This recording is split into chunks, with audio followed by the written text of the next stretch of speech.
అవును లత, మన plan ready చేసావు కదా? మొత్తం రెడీ చేశాను అత్తయ్య గారు.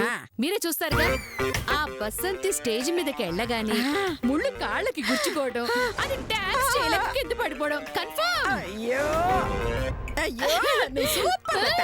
ఇదిగో ఈ దెబ్బతో పాపం బసంతి హాస్పిటల్కి పోతుంది. మనం నెక్స్ట్ పోటీకి వెళ్తాం. అమ్మో, అమ్మ దుర్మార్గులారా, ఇంత తీస్తారా మీరు? ఉండండి, మీ పని ఇప్పుడు చెప్తాను. ఏంటిది నన్ను వన్నిది? స్టేజ్ పైన ముళ్ళు పెట్టారా? అవును మధు, మా అమ్మ లత మాట్లాడుకుంటే విన్నాను. ఎలాగన్నా మనల్ని ఓడించాలని ఇంతకు దిజారిపోయారు. చెప్తా.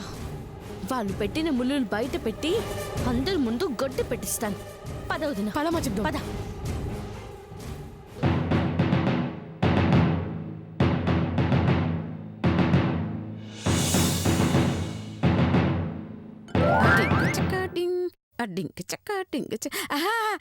రా బసంతి రా, నీకోసమే వెయిటింగ్. ఎందుకు? నా కాలంలో ముళ్ళు గుచ్చుకుంటే సూసి ముడిసిపోనీకా? నేను ఎగరలేక పడిపోతే సప్పట్లు కొట్టనీకా? అయ్యో, ఏం మాట్లాడుతున్నావమ్మా నువ్వు? నేను నేను ముళ్ళు పెట్టడం ఏంటి? అమ్మా, పాపం కళ ఏమైనా కందేమోనమ్మా. కల కాదు, మీరే నన్ను దొంగ దెబ్బ కొట్టాలని దూరాలోచన చేశారు. అందుకే ఇంత నీచని కొడగట్టారు. అయ్యో భగవంతుడా భగవంతుడా, ఏంటమ్మా ఇది? నేను నేను నిన్ను దెబ్బ కొట్టాలని చూస్తానా?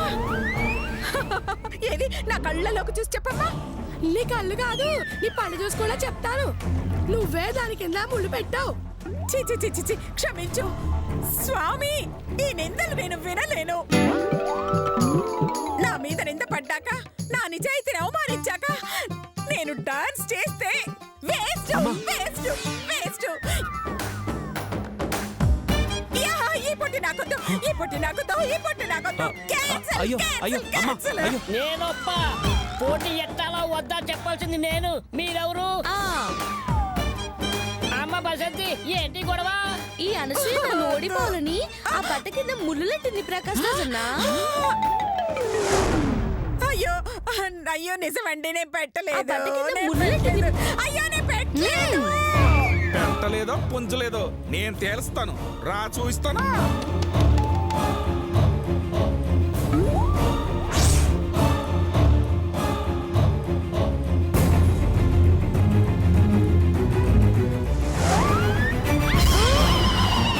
చూడండి,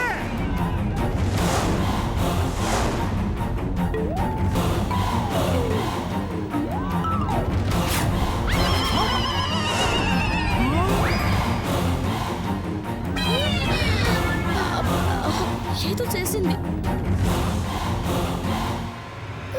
అదేంటి అక్కడ ముళ్ళు ఉండడం? నా కళ్ళు ఆరా చూస్తున్నాను. ఏమైపోయినాయి? చూడమ్మా, నిజంగానే పోటీ అంటే అంత భయం ఉందనుకో, పోటీ నుంచి తప్పుకోవాలి.